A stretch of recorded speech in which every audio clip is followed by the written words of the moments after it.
Spooky greetings. Today, the SST crew is in the haunted house to share IT and cyber horror stories. We will discuss how these incidents could have been avoided or had less impact on operations. Welcome to another episode of Unscripted with SST, the LinkedIn live show, where we deep dive into the real, unfiltered world of IT, cybersecurity, and business technology. Brought to you by SST, we are here to cut through the noise, share expert insights, and tackle the challenges shaping the future of managed IT services, live, raw, and unscripted. I'm your host, Tracy Tobin, aka Bidhead, for the Halloween celebration here today. And joining me from the team, I have Bo, our CEO, and Bo. Who are you today? The Dread Pirate Roberts. Awesome. And from what movie? Princess Bride. Is that your favorite movie? That's a great movie, yes. Okay, good. And Josh, our technical lineman engineer. Josh, who are you today? I'm a scout trooper today. Scout trooper from like a specific Star Wars? Could be anything. If I was a guessing man, it'd be Star Wars. Sure. Is it from like a certain series of episodes? Are they mean, the original trilogy, the best trilogy. Maybe let's just do a pull from Empire Strikes Back. Call it good. Okay, good. Awesome. That's a good one too. And then last but not least, we have Ryan, our centralized services engineer, and he is here as a rabid squirrel. Ryan, what does the squirrel sound like? Oh, that's good. That's all I got. Real good. Well, hey, thanks for joining me here today, guys, and have a little fun with it being Halloween. I guess in today's episode, what we're going to talk about is various IT and cyber-related horror stories that we've personally experienced, and then maybe some, root causes of those and ways they could have been avoided. And then we'll wrap it up with some takeaways for everybody. Does that sound like a plan? Sounds good. Let's get started with the fun stuff, or maybe the scary stuff. But I know we've all seen things go sideways in IT. So who's got the first story? Josh? I can take it. It's a little stuffy under there. All right. This first story of mine happened somewhat recently. It really was scary, honestly, being a part of it. Hopefully it doesn't happen again, but I was out at a potential client site, out on a sales call, and we had gone in, me and my colleague had, and we were scheduled to meet with someone there. And we were waiting to meet with them for a little bit, and I had noticed kind of a public computer workstation that was kind of publicly accessible. And I decided, you know what, maybe I'll go over and see what's on there and just kind of take a look around, kind of a normal sales audit, if you would say. And I quickly noticed that the account that was signed in had pretty much permissions to their entire share. Their Google Share Drive was completely accessible to me, which was scary, just, being an outside party walking in and realizing I had potential access to all of this. I mean, there was personally identifiable information, personal health information, intellectual property, kind of you name it. It was almost wide open. And like right away that screamed to me, just like not having any type of necessary security policies or controls in place, like that device session lockout, screen lockout times, having MFA set up on anything, or any type of access control lists or security controls on any type of their company shares. So that was just kind of a wild experience. Hopefully, luckily, I haven't ran into that too many times in my work experience so far.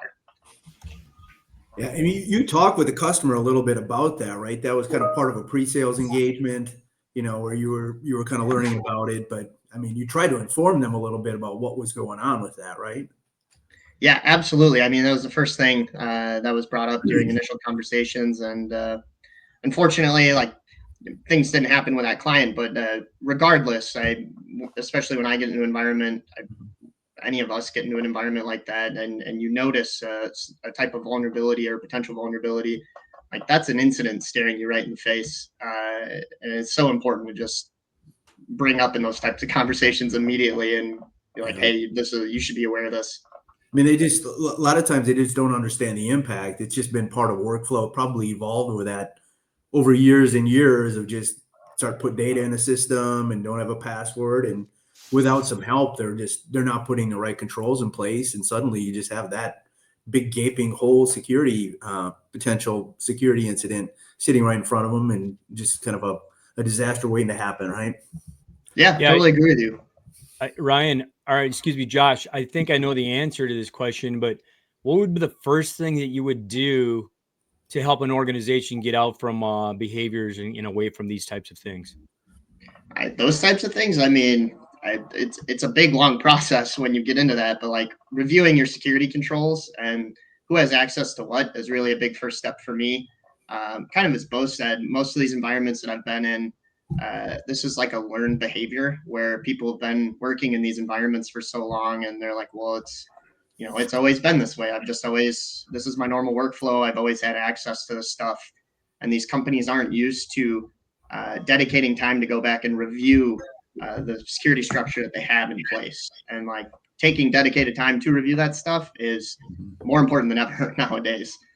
Yeah, and that stuff kind of snowballs too, because you get new employees and you're like, well, I have this access to do my job, so they're going to need the same access, or maybe even more if they're doing it more in addition to what I do. So it just snowballs. The permissions just keep getting looser and looser because everyone thinks that they need access to everything to do their job, and it usually is not the case. Yeah. Awesome. Good story, Josh. Thanks for sharing. Anybody else got something want to tee up? Okay, go ahead, Bo. Go ahead, Dread Pirate Robert. As you wish. Mine's mostly around kind of some just bad experiences in the past around maintenance. So call it the importance of maintenance windows. So I've seen kind of the one that sticks out was really around a storage array update years ago with an old VNX storage array from EMC. So kind of dating myself back like 2015, 2016. And those are redundant systems. So I know a lot of people would just handle and do maintenance during production hours. It's inconvenient to work at night or weekends and kind of having some off hours when it's really safe to do it. So going through and doing an upgrade, working with a customer, and the update went sideways, right? It failed over. So the redundant system, it should fail from storage processor A to B. And there was a misconfiguration on it. We were kind of first time running through some maintenance, a new customer, and it didn't go well, right? So it's something that should have failed over quite gracefully and should have been transparent to the end user, turned out to cause some major issues. So, the important thing kind of where I took from was, fortunately we had access to EMC support. We engaged support pretty quickly. We were able to implement some workarounds and get things running.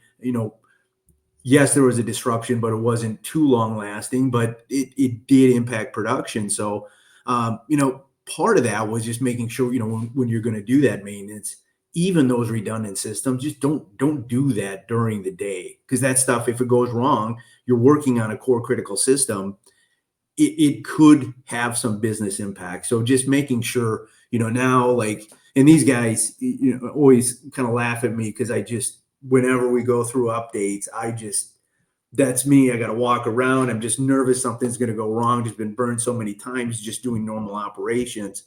But having that in that planned maintenance window, doing it off hours. So if there is impact, it's really, it's not going to be such a huge issue. Like things could go wrong. And oftentimes now, depending on the business, right, if it's 24/7 or, they need some access, it's finding that right time. But doing it so you're not really severely impacting the business. Like even the stuff that redundant systems should be the easiest of maintenance, just doing it at the wrong time can cause significant issues. Yeah. One thing that you also mentioned that I think is noteworthy is the vendor support. How many times have we been in situations where there is no support on a particular platform or piece of hardware, and then you do encounter these scenarios, or maybe the customer encounters it and then they call us? Mm-hmm. Like if it's a hardware, microcode, deeper software layer thing, we might not be able to do anything. Mm-hmm. And, that's just part of that, budgeting and planning for all those maintenance contracts, making sure they're not lapsing.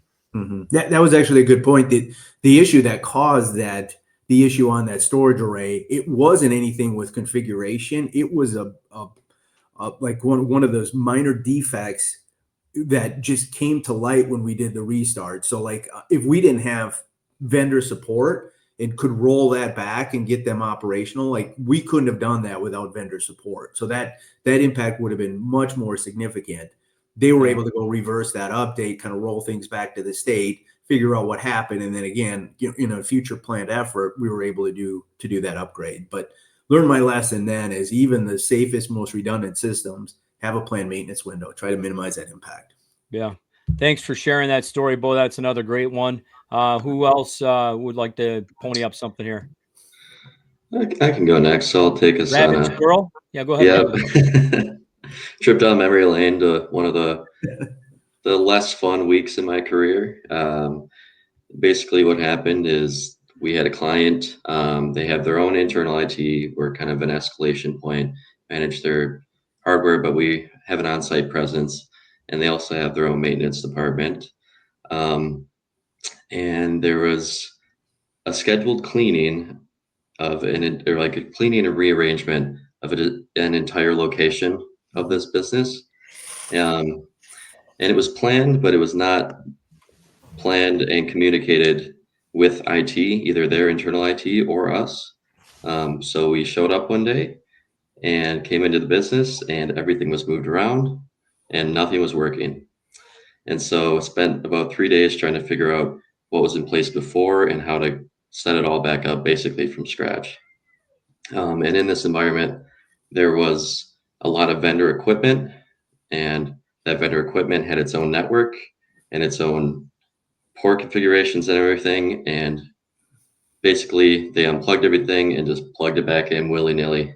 And surprise, surprise, it did not work like it did when it was unplugged the first time. So not a great experience. Kind of brings to light how important it is for any disruption or any even potential disruption to communicate with IT. If you're moving things around, cleaning, going to be rearranging, really can help minimize downtime if those are communicated ahead of time. And so, IT can prepare for that. They can better document how things are to start and, be prepared to be on site maybe during or right after to help out. I mean, that's a great story. The first thing that comes to my mind is IT is an afterthought. Even today, it's still an afterthought when we talk about, remote workforce, IT everywhere, Internet of Things, and it's still an afterthought. So, I mean, something as easy as having a communication plan solves that problem. Mm-hmm. Yeah, I can definitely, I was there for that, can definitely attest to all of that. Ryan brought up documentation as part of that too. And I think those 3 days, a good day and a half of all of that was just reverse engineering what was in place before. And, we had found that we weren't necessarily the ones who set that current system up, but it's still something that maybe needed to be documented during a situation like this. And, needless to say, after we had figured it all out, we did spend a lot of time afterwards making sure we had all of that properly documented so it didn't happen again in the future. Yeah, I remember that. Like, part of what made that one so bad was the non-standard configuration as well. So not having like the vendor documentation for what they required, this unique setup, not using like normal core services like DNS and having kind of just separate VLAN. It was kind of this own private little unmanaged mess that they put together with like host files and and there was a server with like dual NICs and different IPs. It was so really made it trying to piece that together, not knowing what was changed on the physical infrastructure, and then not knowing the actual, the technological configuration associated with it. That's really what made this pretty long lasting. I mean, it was kind of one of those, like, just trying to piece it from one thing. Okay, we got this working, now the next part and the next part. And really, we didn't have a whole lot of vendor support. They didn't have some documentation. We were able to reach out a little bit, but that was a pretty awful situation, both for the customers, and I know you guys were the ones that dealt with the most of it. But fun stuff. I mean, that really just goes to show how how well you have to communicate ahead of time with these departments and people about how important that is, because you wouldn't think, if you're not in IT, what are you going to think that you move a computer around, you plug it in, you connect the network? Like, why wouldn't it work, right? And so, like, it's not their wheelhouse, but they need to be communicated to about, what can cause issues too. Even small changes like that. Yeah. And I'd say the only burden that falls on us in those scenarios is, like you're saying, over communicate, because we know that we have to make sure that they are getting the message loud and clear, so that we can help them avoid these issues. Yeah. Anything else to add to Ryan, or excuse me, Rabid Squirrel's story?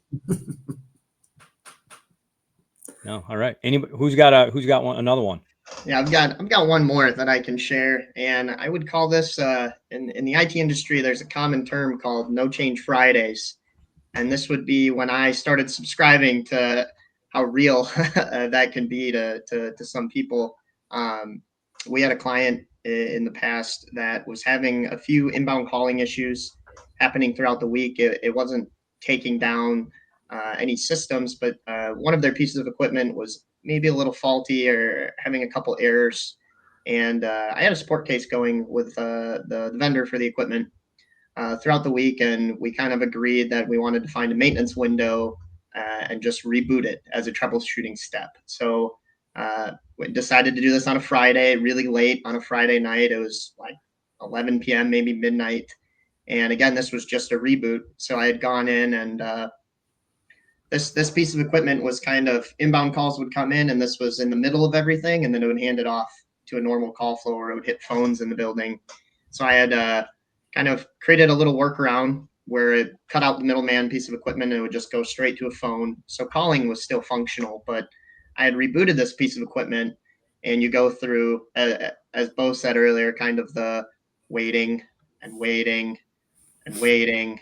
And then it finally came back You on. walk around and you freak out. You just trying not to panic, and the equipment did finally come back on after a while, and I quickly noticed that I could no longer SSH into it. I couldn't do anything with it, and when I tried cutting the call flow back to normal, inbound calls were not working.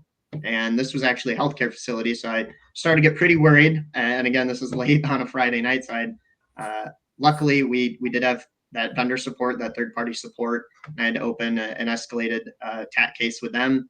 And I just remember some like engineer in New York waking up at 1 a.m., 2 a.m. and hopping on a call with me. And we were able to get it figured out and get normal services restored. But that was kind of really, to me, when I learned that sometimes even a simple reboot, as harmless as it seems, can have some serious consequences in certain situations. But you did that in a maintenance window. It wasn't done like 10 o'clock on a Wednesday morning when peak operation is happening for that business, where, like, if it would have gone down then, significant impact. At least it was done during a maintenance window. Exactly. And like, this goes to show of even if you do proper planning and have a maintenance window, you should still have a failover plan if things go south during your maintenance window, which luckily we had a failover solution to put in temporary and reach out to support. So everything ended up okay. But that was my first time I'd kind of gone through that process on my own, which was really good experience for me, but also terrifying in the moment. Yeah. Have that backup plan. Don't make it worse. Just back up, do what you can, escalate. Well, a lot of times too, you see when you're making changes like that on going into the weekend, maybe the vendor support is available 24/7 throughout the weekend, but it's not the same resources. Like, it's going to be lower level escalation resources than maybe what you were working with during the week as you're preparing and getting ready for this. So it's just another reason, like, or, and the reality too is even your team, right? They're like, maybe you're the on-call person and you made sure that was the case because you were doing this change. But is everybody else on call for the weekend? They got other things going on. You don't know what their availability is going to be. Everybody's going to be willing to help if they can, but not ideal at all. Yeah. Who's got? Oh, that's a great story again, Josh. Thanks for sharing that one. I know You probably aged by 5 years with that experience. So that puts you at what, 20, 24? Old. I'm gonna start being old now moving forward. Good. Join the club. Who's got another story for us? I'll go. All right. Mine, like this one is more like a cybersecurity incident that was painful. Experienced a lot of different types of cybersecurity incidents.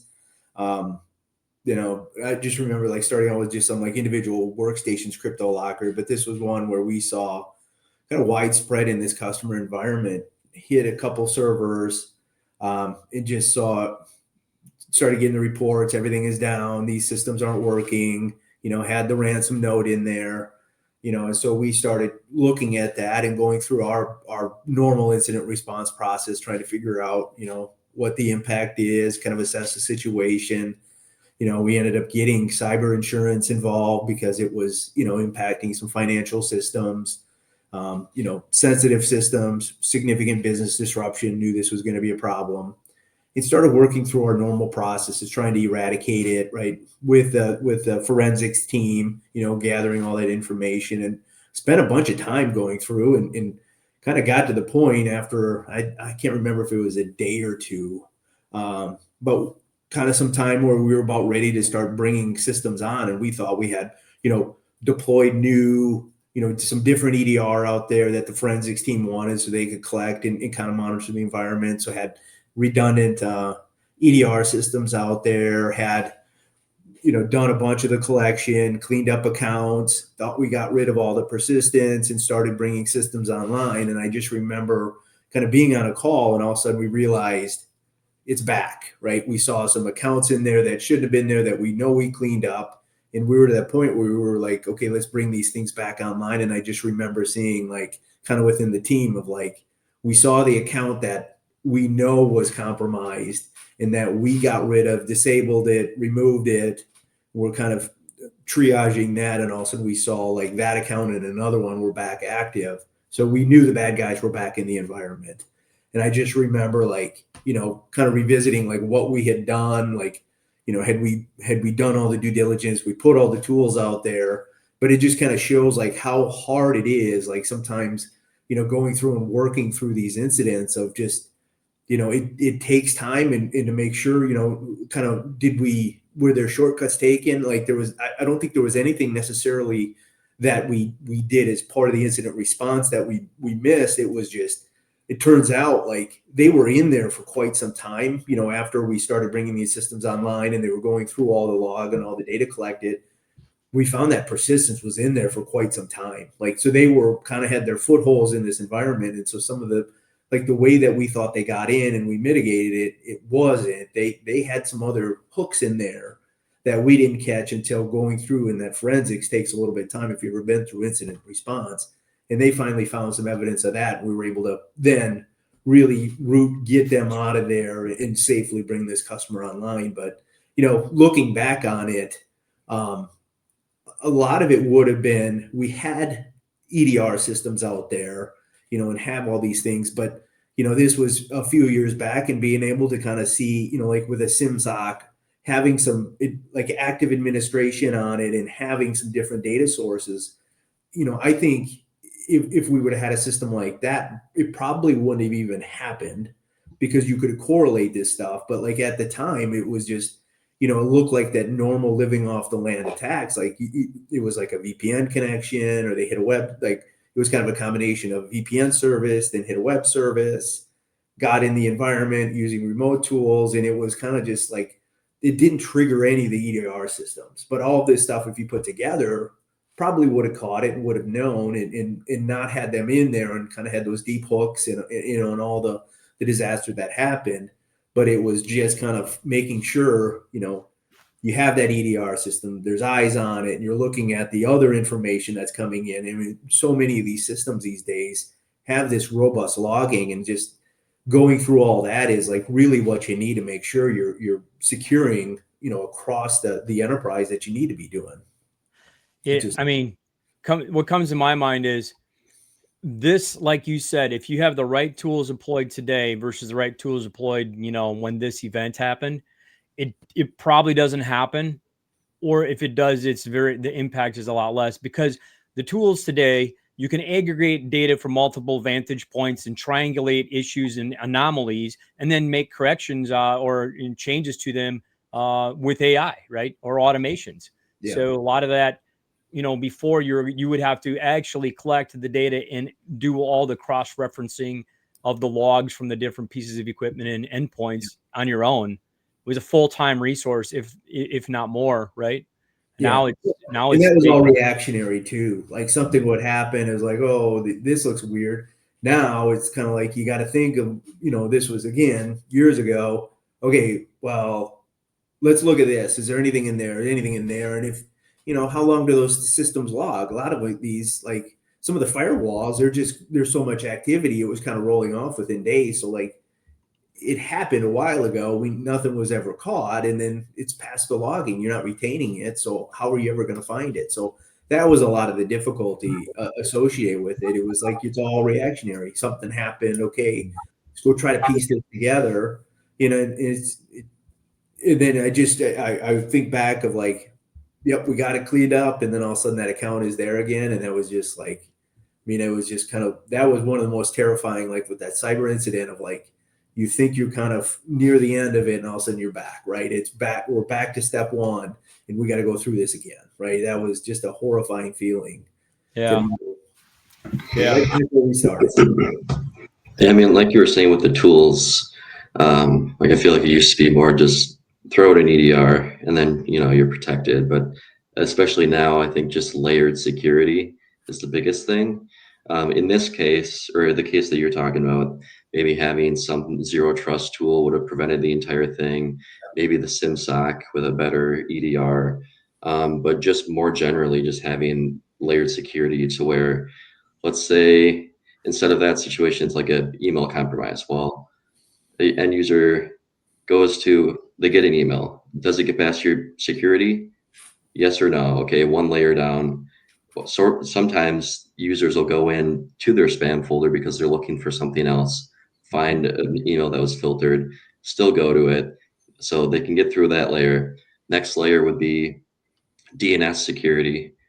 We've seen very recently how that's protected someone who had gone through, clicked a link on their email, and our DNS security tool had already flagged that domain as being a phishing domain, so it didn't even let them go to that website. And then after that would be obviously EDR, and then like the kind of nail in the coffin would be zero trust, because even if they get through all that, the EDR allows it to run, your zero trust won't. Yeah. That's great, Ryan. Actually, I would say the nail in the coffin is your role within our organization. It's all those tools and a layered approach kind of wrapped in that, proactive processes, right? Without you doing the things you do every hour, every day, every week, every month, the tools aren't nearly as effective. So we're just about at the end of our time here. I guess, why don't we rip off the takeaways for our audience? I can start here. I guess what I feel is important is publish a 90-day security roadmap with owners, metrics, and budgets, and tie it all together. Super important place to start. That's kind of that top-down approach within the organization. IT and all these initiatives and things we talked about to avoid these horror stories cannot and do not originate just from the IT department. Yeah, and with that, like for me, tying in that security framework, just highlighting the importance of committing to implementing those controls within your environment. Like in my history up to this point, like it's a long, grueling process. This isn't something that just you hit a light switch and it gets turned on overnight. Like this is a cultural shift in your company, and something like you and your leadership team would really have to dedicate time to be like, hey, as a company, we're going to start focusing on security moving forward. Yeah, it's a journey, right? Yeah. Mine would be, like I mentioned before, establishing those maintenance windows. Do those, it allows you to have planful maintenance. So when things come up that you need to maintain, it's easy for the business to know this is when things happen. So if stuff goes wrong, it's going to minimize that impact. And it also allows you to plan those rollbacks. So you have pre-established 2 4-hour windows where you can do the updates. How long is that update going to take? And give yourself time for that rollback too. So if something does go wrong, you can have things fully operational in the time that was promised. Yeah. My biggest takeaway would just be kind of over communicating. Like any plan changes that even have a potential to cause disruption, like let your IT know, let your MSP know, so they can be aware of it and be ready to help out if something goes wrong, or just plan ahead so there's no possibility of anything going wrong. Yeah. Well, that's awesome. Any last closing thoughts for anybody? We talked a lot, so it was really good stories. Yeah, I mean, I really appreciate you guys jumping on here today, and it's a spooky Halloween celebration day. Some good horror stories, I think, that could be impactful and some ways to avoid them. So in closing, SST helps evolve with employee security training, trusted advisory, technology modernization, policy planning and planning support, and cyber risk assessments. Book an IT and cyber readiness session and leave with your first 90-day plan. That's our Halloween special. Huge thanks again to Bo, Josh, and Ryan. May your only scares be in costume and not in your inbox. Happy Halloween. Bye, Happy everybody. Halloween. Yeah, thank you.